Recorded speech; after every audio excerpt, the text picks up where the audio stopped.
السلام عليكم ورحمة الله وبركاته.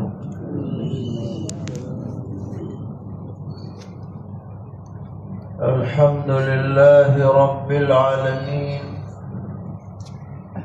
أشهد أن لا إله إلا الله وحده لا شريك له، وأشهد أن سيدنا ومولانا محمدا عبده ورسوله، صلى الله تبارك وتعالى عليه وعلى آله وأصحابه وذرياته أجمعين. أما بعد، فعن أبي هريرة رضي الله تعالى عنه أن النبي صلى الله تعالى عليه وسلم قال: ما من الأنبياء من نبي إلا أعطي من الآيات ما مثله آمن عليه البشر، وإنما كان الذي أوتيته وحيا أوحى الله تعالى إلي، فأرجو أن أكون أكثرهم تابعا يوم القيامة، أو كما قال عليه الصلاة والسلام. کعبہ جاں قبلہ قلب و نظر پیدا ہوئے، کعبہ جاں قبلہ قلب و نظر پیدا ہوئے، خواجہ کونین شاہ بحر و بر پیدا ہوئے، صلی اللہ تعالی علیہ وسلم. جس زمین کو پائے بوسی کا شرف حاصل ہوا، اس زمین میں لال و یاقوت و گوہر پیدا ہوئے. عارف ارض و سما، میر بساط کائنات، خیر سے خیر الامم خیر البشر پیدا ہوئے. جس نے دیکھا پھر نہ دیکھا اور کچھ ان کے سوا، جس نے دیکھا پھر نہ دیکھا اور کچھ ان کے سوا، ایک نظر سے سینکڑوں حسن نظر پیدا ہوئے. اب نہ اتریں گے صحیفے، اب نہ آئیں گے رسول، اب نہ اتریں گے صحیفے، اب نہ آئیں گے رسول، لے کے قرآن آخری پیغامبر پیدا ہوئے، صلی اللہ تبارک و تعالی علیہ وعلی آلہ واصحابہ وسلم تسلیما کثیرا کثیرا. معزز علماء کرام، بزرگوں اور بھائیوں، اور جہاں تک یہ آواز پہنچ رہی ہے، ہماری مائیں اور بہنیں، اللہ کا شکر ہے کہ سیرت کانفرنس کا یہ تسلسل 33 مرحلے پورے کر چکا ہے، اور اس پروگرام کے ذریعے سرور کائنات فخر موجودات حضرت محمد مصطفیٰ صلی اللہ تعالی علیہ وسلم کی مبارک سیرت کے مختلف گوشے ہمارے سامنے آتے ہیں، جن کو سن کر، سمجھ کر، یاد کر کے جہاں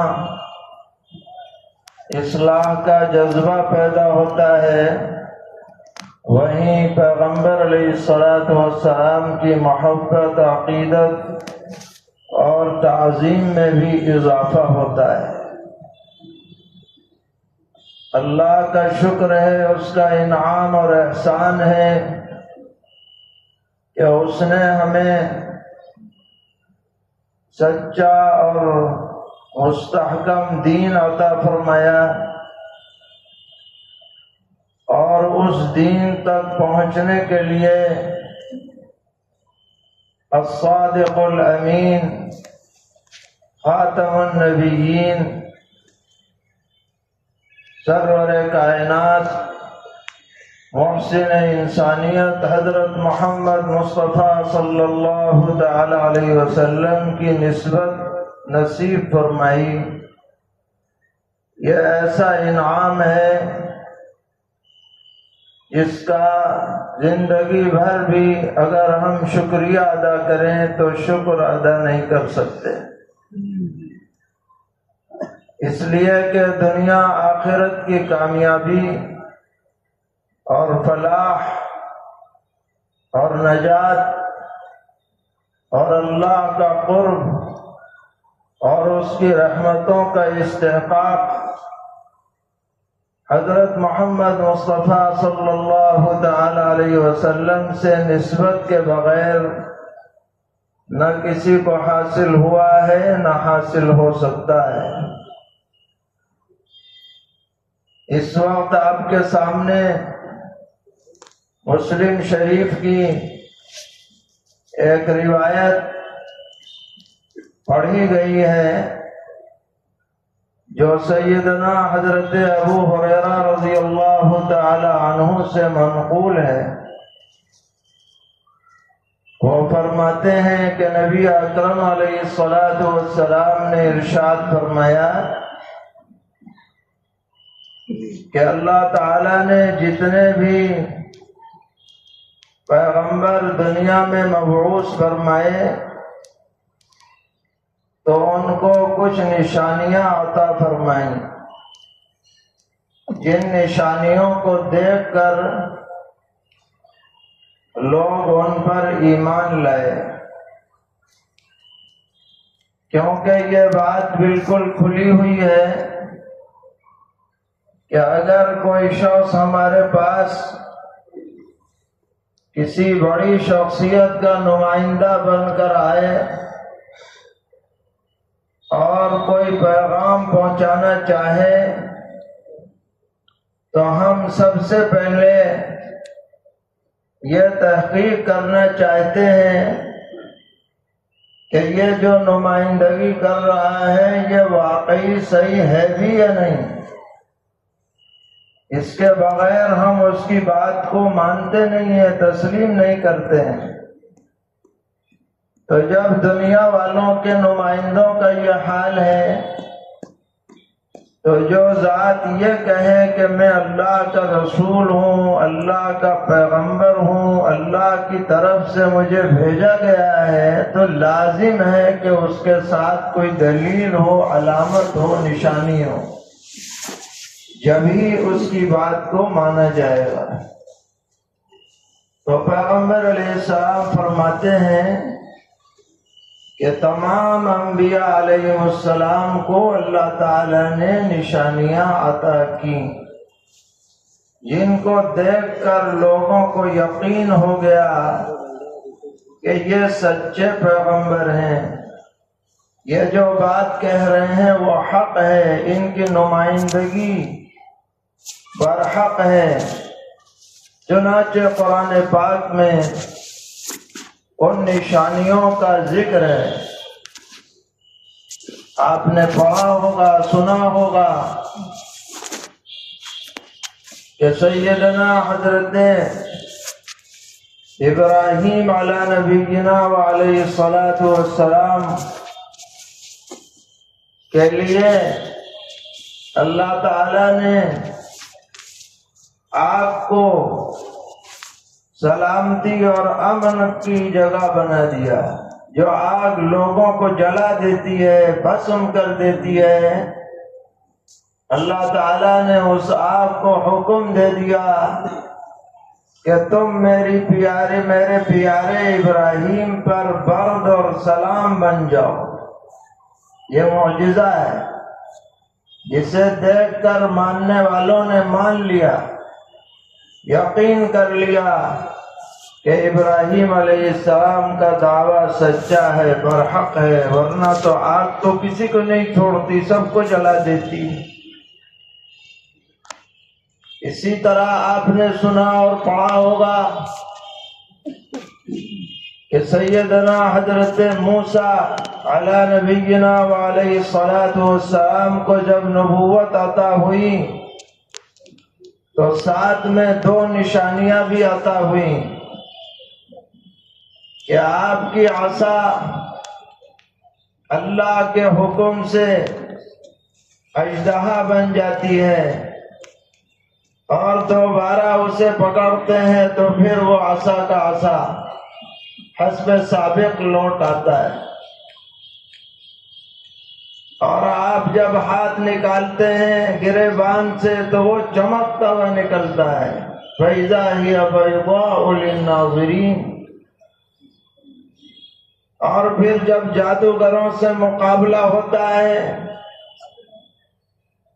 تو اللہ تبارک و تعالی موسیٰ علیہ السلام کو فتح مبین عطا فرماتے ہیں، جسے دیکھ کر سارے جادوگر ایمان لے آتے ہیں اور یقین کر لیتے ہیں کہ ان کے پاس جو نشانی ہے اس کا کوئی توڑ دنیا میں نہیں ہے۔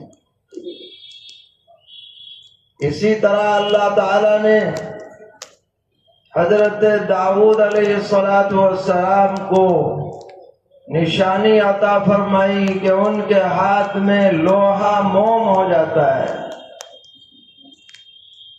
اور حضرت سلیمان علیہ السلام کو ایسی حکومت عطا فرمائی جو انسان، جنات، چرند پرند، ہوا سب پر چلتی تھی۔ اس کی بھی کوئی مثال دنیا میں پیش نہیں کی جا سکتی۔ اور سیدنا حضرت عیسیٰ علیہ السلام کو تو اللہ نے سراپا نشانی بنا دیا کہ بغیر باپ کے پیدا ہوئے، اور جب بڑے ہوئے مردے سے جا کر کہا قم باذن اللہ، تو مردہ زندہ ہو گیا۔ مٹی کے پرندے پہ دم کر دیا تو وہ اڑتا ہوا چلا گیا۔ نابینا پر ہاتھ پھیر دیا تو بینا ہو گیا۔ کوڑھی پر ہاتھ پھیر دیا صحت یاب ہو گیا۔ ساری دنیا حیران کہ بھئی یہ کیا چیز ہے، اور لوگ ایمان لے آئے۔ تو اللہ تعالی نے انبیاء علیہ السلام کو نشانیاں عطا فرمائیں، علامتیں عطا فرمائیں، ماننے والوں نے مانا، تسلیم کیا، اسلام قبول کیا، سچا دین قبول کیا۔ سرور عالم صلی اللہ تعالی علیہ وسلم فرما رہے ہیں کہ یہ تو پہلے انبیاء کا حال تھا کہ ان کو علامتیں ملی،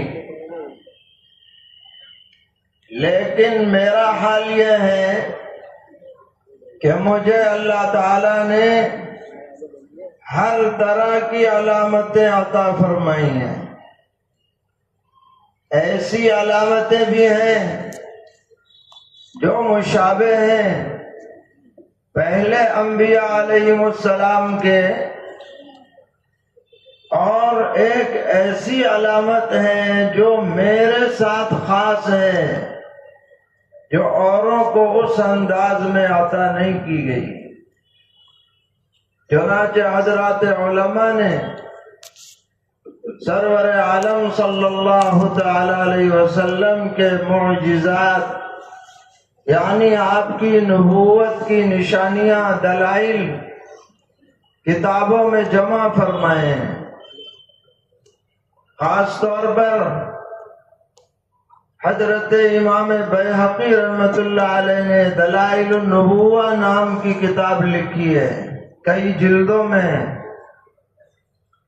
اور حضرت علامہ سیوطی رحمۃ اللہ علیہ نے الخصائص الکبریٰ کے نام سے کتاب لکھی ہے، علماء جانتے ہیں۔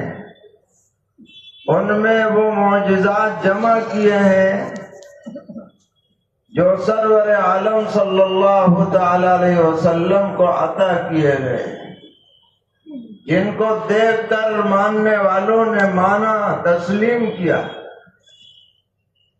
چنانچہ ان میں ایک بڑی نشانی چاند کے 2 ٹکڑے ہونے کی ہے۔ مکے کے لوگوں نے آپ سے مطالبہ کیا تھا کہ ہم تو جب آپ کو مانیں گے جب آپ اس نکلے ہوئے چاند کے 2 ٹکڑے کر دیں۔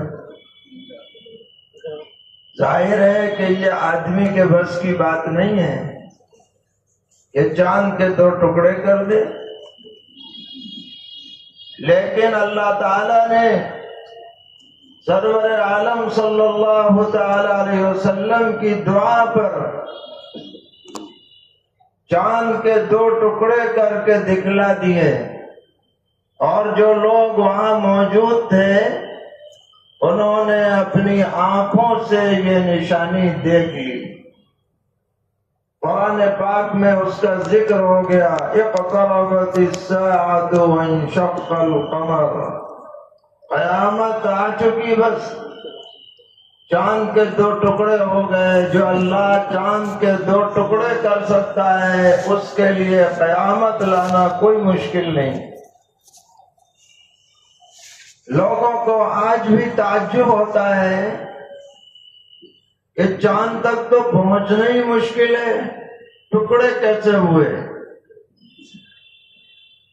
تو تاریخ کی کتابوں میں لکھا ہے معتبر سندوں سے کہ ہندوستان میں مالابار کے ساحل پر مسلمانوں کی ایک جماعت پہنچتی ہے۔ وہاں ایک شہر تھا جس کا نام تھا گدن کلور، اور وہاں جو بادشاہ تھا اس زمانے میں اس کا نام تھا سامری۔ مسلمانوں کی جماعت نے وہاں تجارت کے ساتھ ساتھ دین کی تبلیغ بھی شروع کی۔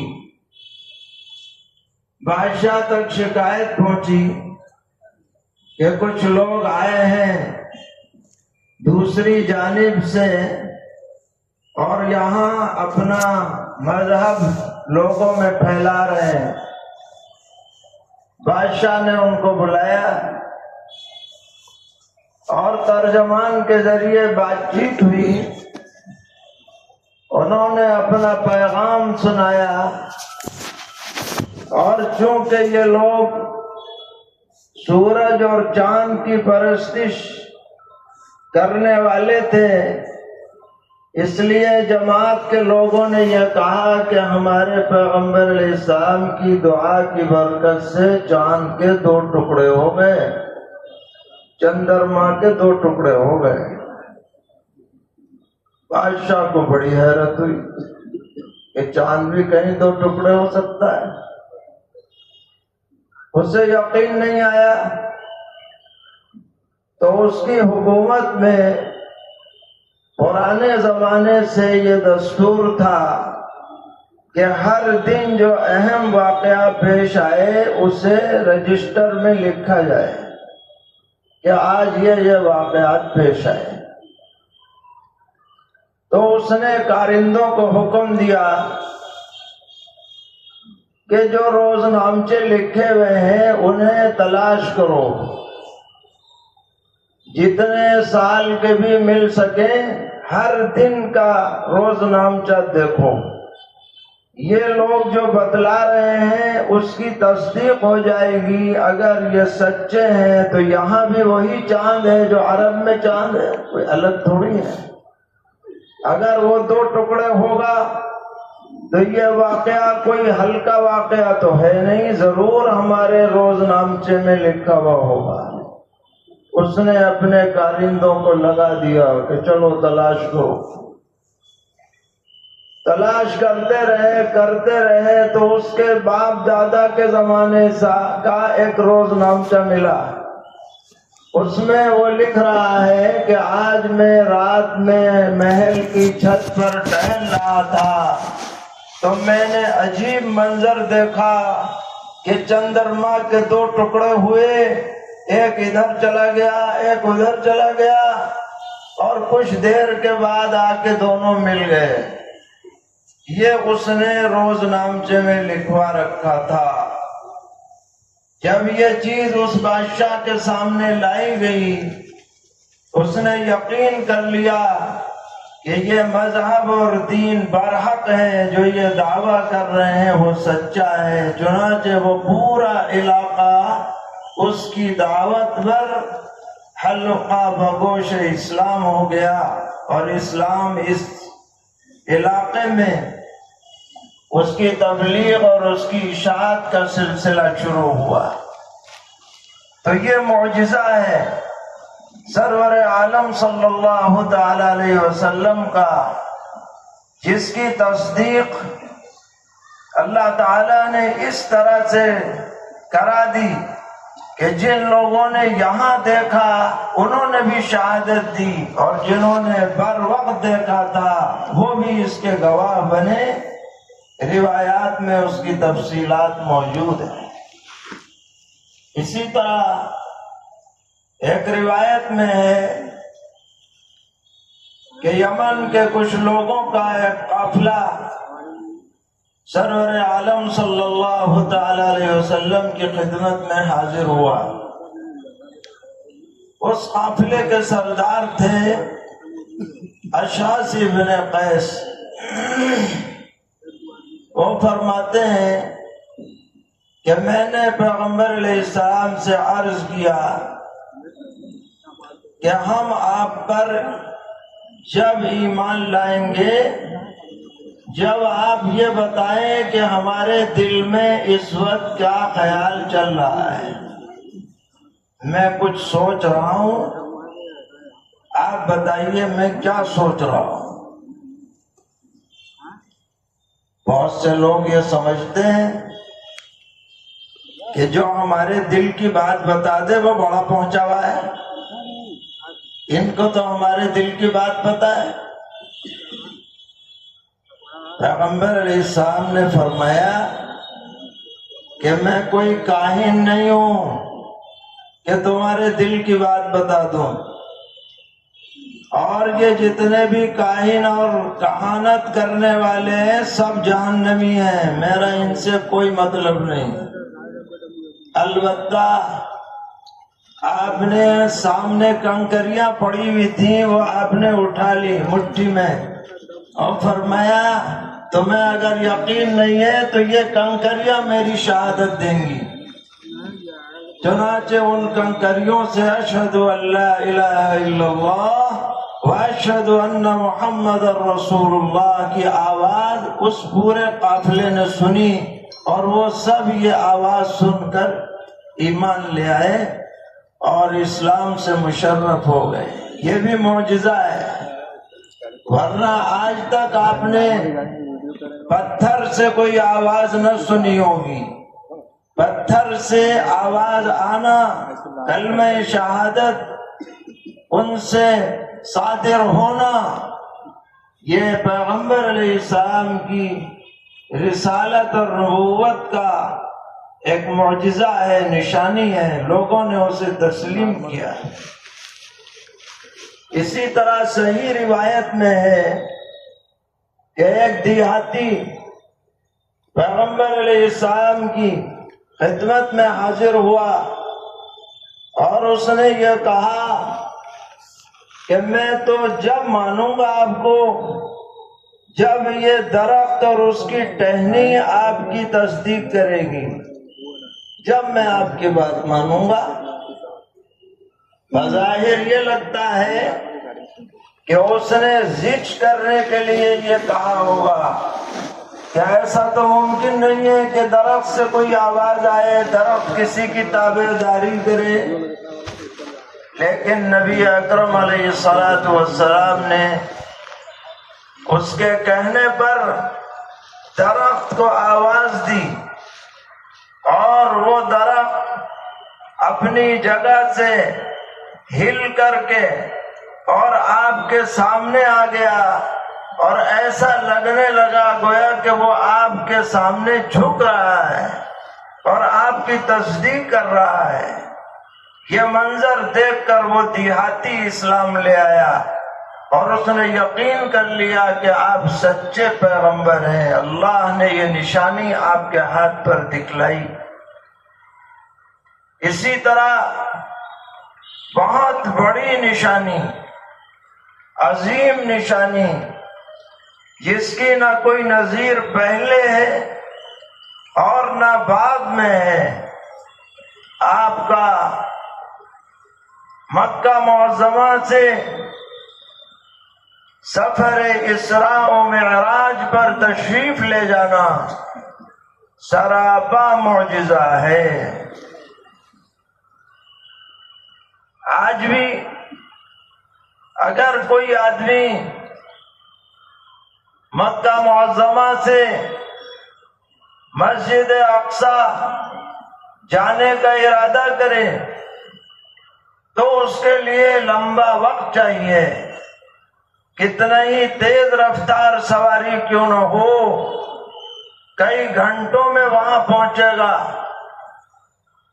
لیکن اللہ تعالی نے پیغمبر علیہ السلام کے لیے سپر فاسٹ سواری کا انتظام کیا، براق لایا گیا۔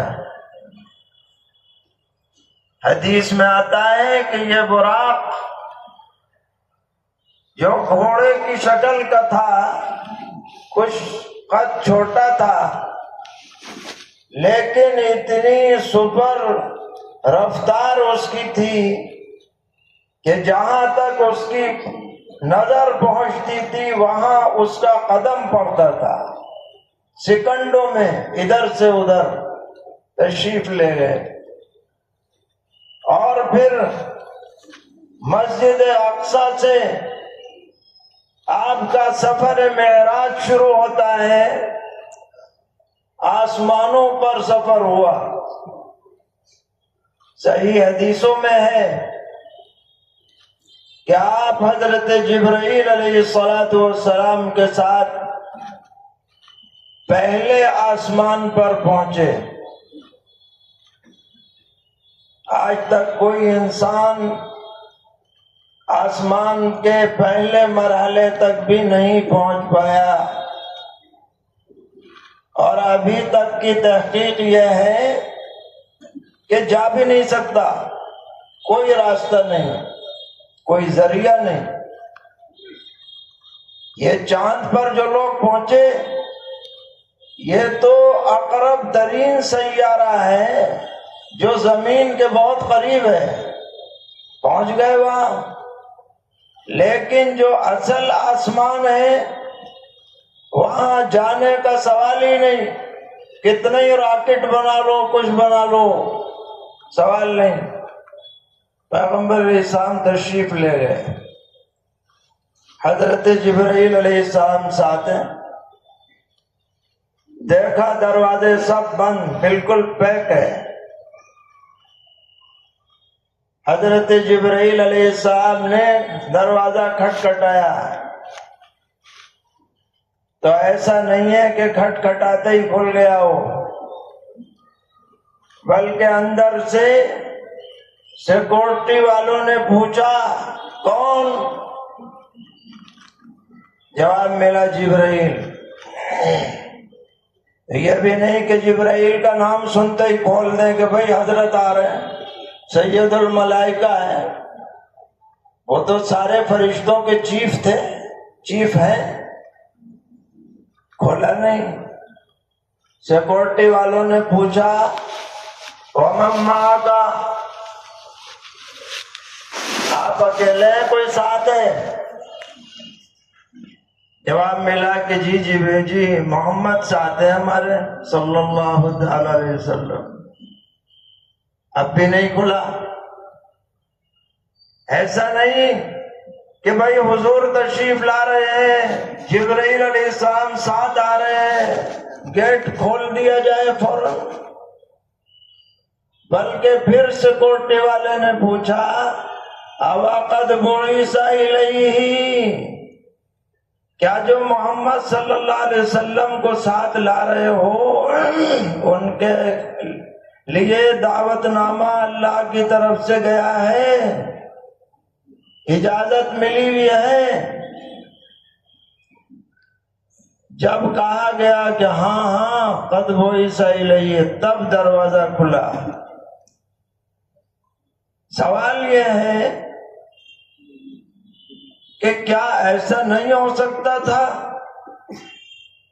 کہ جب حضور یہاں سے چلتے پہلے ہی سے دروازہ کھول دیا جاتا، فرشتوں کی لائن لگا دی جاتی کہ حضرت آ رہے ہیں، استقبال ہو جاتا، زبردست قسم کا لاکھوں کروڑوں فرشتے لائن میں لگا دیے جاتے؟ کیا یہ کوئی مشکل تھا؟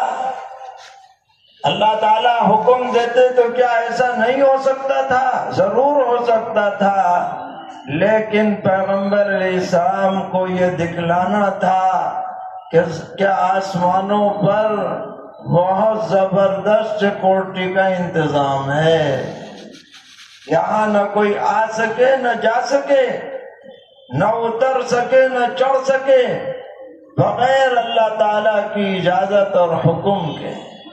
ہر آسمان پر اس سیکورٹی سے گزرنا پڑا،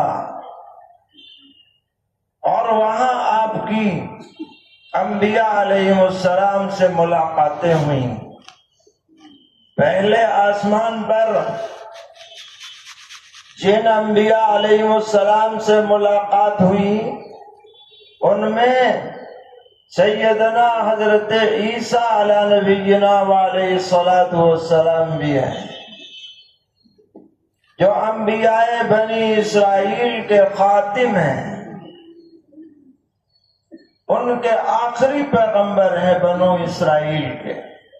اور یہ ہمارا عقیدہ ہے، یقین ہے، ایمان ہے کہ حضرت عیسیٰ علی نبینا وعلیہ الصلاۃ والسلام آسمان پر باحیات تشریف فرما ہے،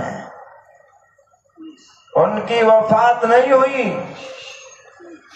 اور وہ قیامت کے قریب دوبارہ دنیا میں نازل ہوں گے، جن سے ہمارے آقا پیغمبر علیہ السلام کی ملاقات ہوئی ہے، اور آپ نے دنیا کو خبر دی ہے کہ عیسیٰ ابن مریم قیامت کے قریب تشریف لائیں گے، اللہ کی کتاب کے موافق تم پر حکومت کریں گے، عدل اور انصاف کے ساتھ۔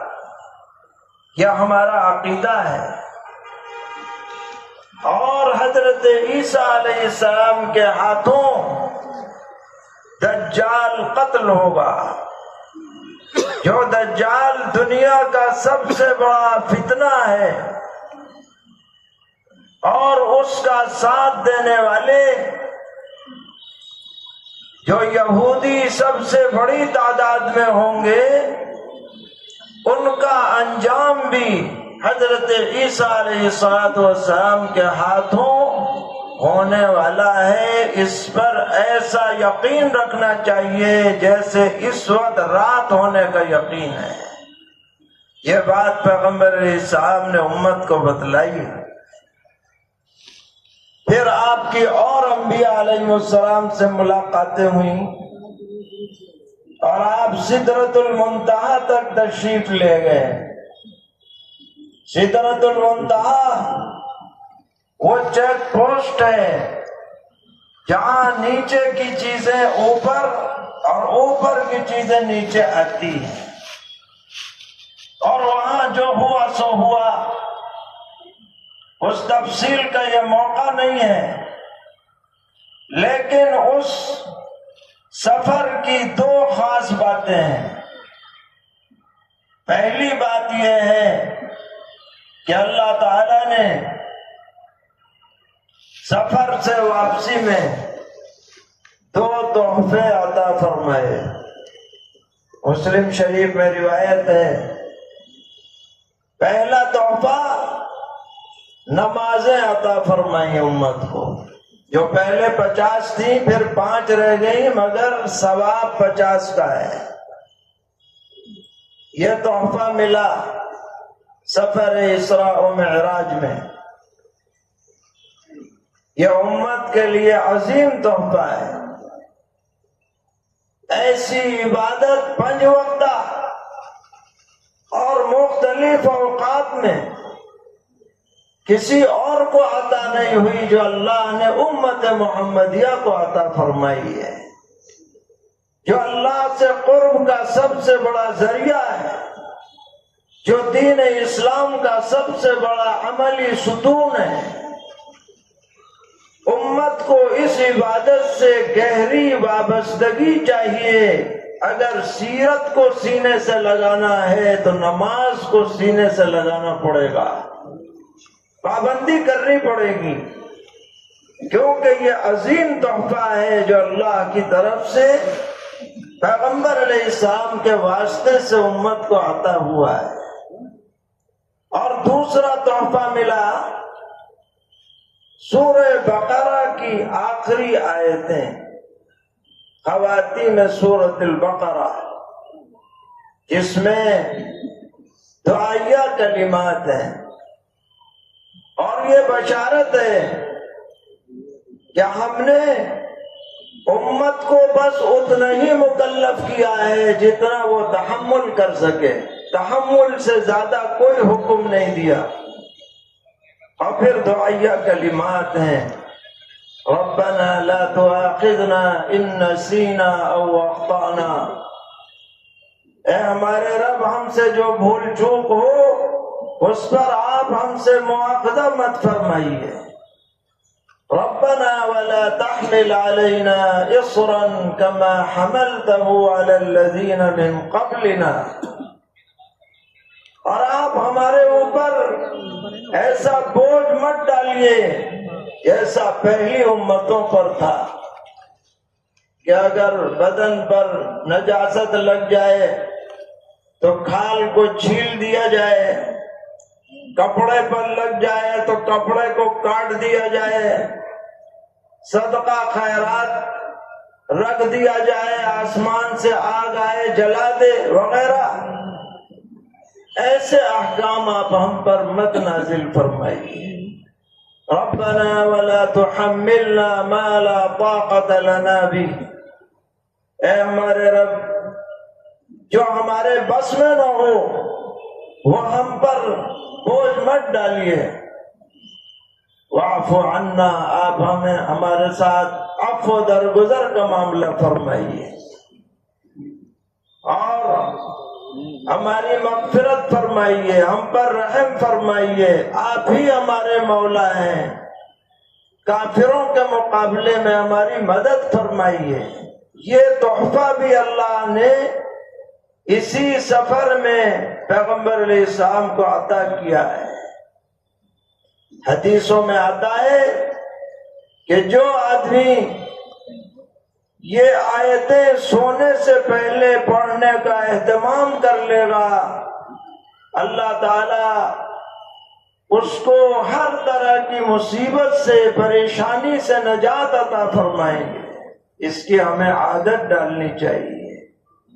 یہ پورا سفر 1 رات میں ہو گیا، مکہ معظمہ سے مسجد اقصی تک، اور مسجد اقصی سے سدرۃ المنتہا سے بھی آگے تک، اور آپ واپس بھی تشریف لے آئے۔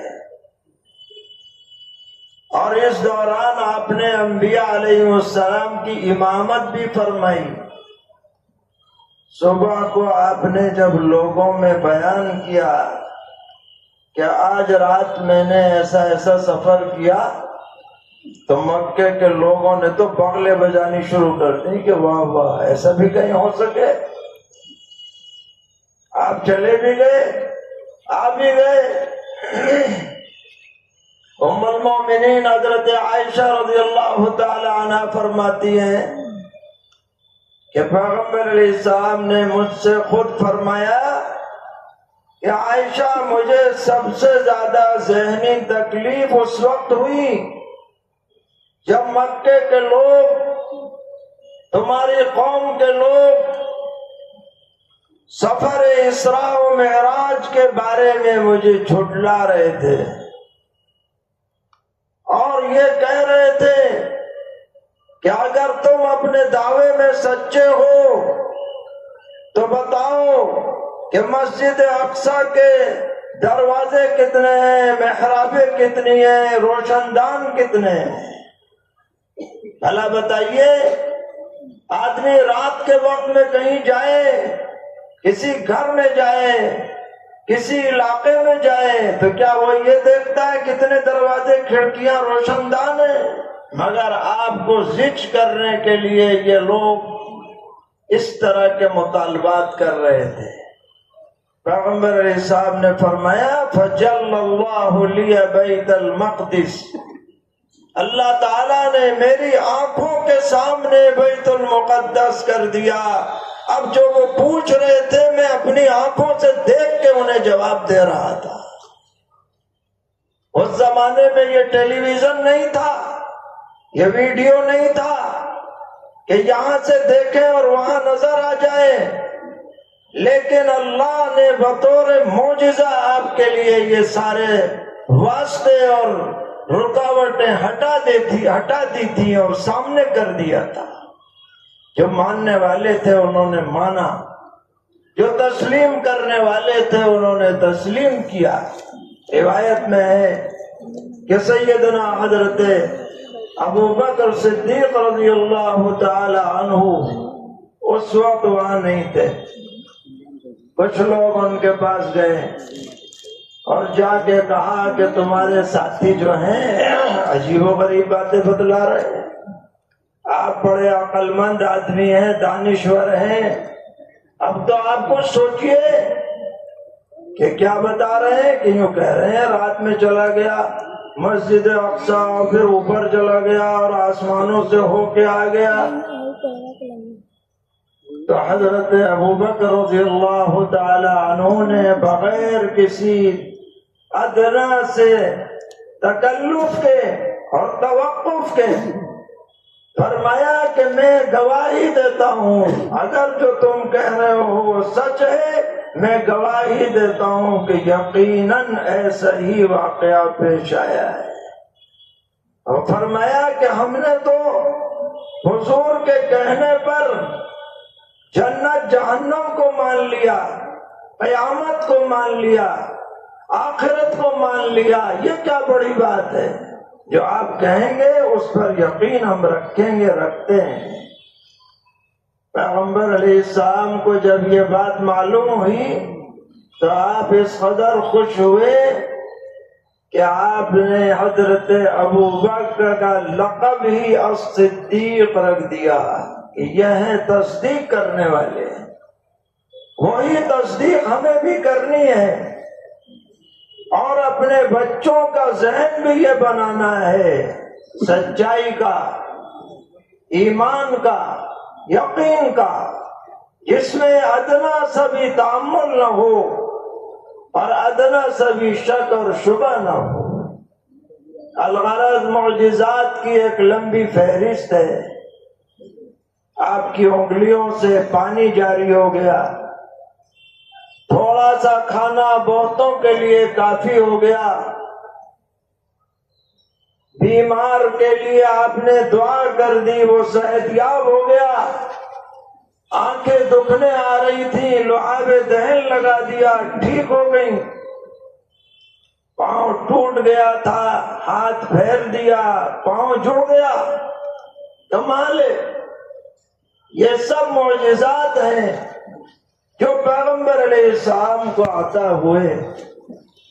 فرماتے ہیں لیکن ایک معجزہ میرا امتیازی ہے، اور وہ معجزہ ہے قرآن کریم، الا وحیا اوتیتہ، یہ جب تک رہے گا لوگ اسے دیکھیں گے، لوگ اسے پڑھیں گے، لوگ اسے سمجھیں گے تو میری رسالت پر یقین کریں گے، میری حقانیت پر ایمان لائیں گے۔ چاند کا 2 ٹکڑے ہونا انہوں نے دیکھا جو اس وقت موجود تھے، تھوڑے سے پانی کا بڑھ جانا ان صحابہ نے مشاہدہ کیا جو اس قافلے میں شریک تھے، کنکریوں کا کلمہ پڑھنا انہوں نے سنا جو وہاں موجود تھے، لیکن قرآن پاک ان لوگوں نے بھی پڑھا اور دیکھا اور سمجھا جو حضور کے زمانے میں تھے، اور وہ لوگ بھی سنیں، دیکھیں اور پڑھیں گے جو قیامت تک آنے والے ہیں۔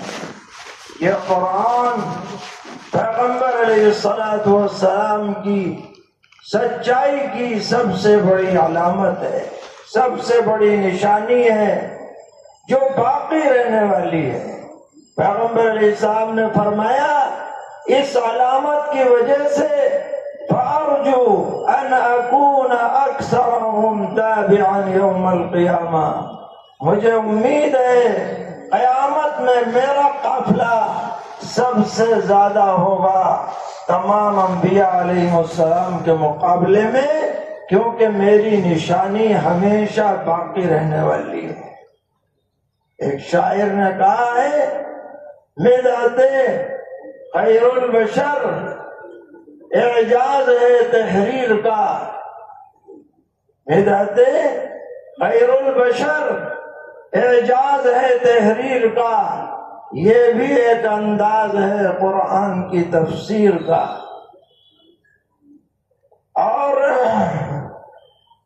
ایسے الفاظ جن سے پیغمبر علیہ الصلوۃ والسلام کی شان بیان کی جا سکے، امت ایسے الفاظ لانے سے عاجز ہے، اور آپ کی کما حق ہو شان بیان کرنے سے قاصر ہے۔ ہمیں چاہیے کہ ہم قرآن کو سینے سے لگائیں، اپنے بچوں اور بچیوں کو قرآن سے وابستہ کریں، کچھ پڑھائیں نہ پڑھائیں لیکن قرآن ضرور پڑھائیں اور اچھے انداز میں پڑھائیں۔ اگر آپ انہیں اسکول بھیجتے ہیں تو صبح شام کچھ وقت کے لیے مکاتب میں بھیجیے۔ یہ مکاتب ہماری دینی ملی ایمانی ضرورت اور اس کا عظیم تقاضا ہے۔ اگر یہ مکاتب باقی رہیں گے اور قرآنی تعلیم کا تسلسل باقی رہے گا، انشاءاللہ دین نسلوں میں باقی رہے گا، اور یہ بچے بچیاں بڑے ہو کر چاہے کسی بھی ماحول میں رہیں گی ایمان سے محروم نہیں ہوں گی۔ اور اگر ہم نے مکاتب کی طرف توجہ نہیں دی اور بچوں اور بچیوں کو دینی تعلیم اور قرآن سے دور رکھا تو الامان الحفیظ ان کے ایمان کی اور اسلام کی آگے چل کر کوئی ضمانت نہیں دی جا سکتی ہے۔ تو سیرت مقدسہ کا ایک اہم پہلو قرآن کریم سے وابستگی بھی ہے۔ اللہ تعالی ہم سب کو اس کی توفیق عطا فرمائے، اور جو بھی ہم سے کوتاہیاں ہو رہی ہیں ان کو معاف فرمائے، قرآنی ہدایات پر عمل کی سعادت سے بہرور فرمائیں، اس اجلاس کو قبولیت سے نوازیں، مفید اور بہتر ثمرات اس کے ظاہر فرمائیں، سبھی معاونین و منتظمین کو اجر جزیل عطا فرمائیں۔ وصلی اللہ تعالی علی خیر خلقہ محمد وعلی آلہ واصحابہ وذریاتہ اجمعین۔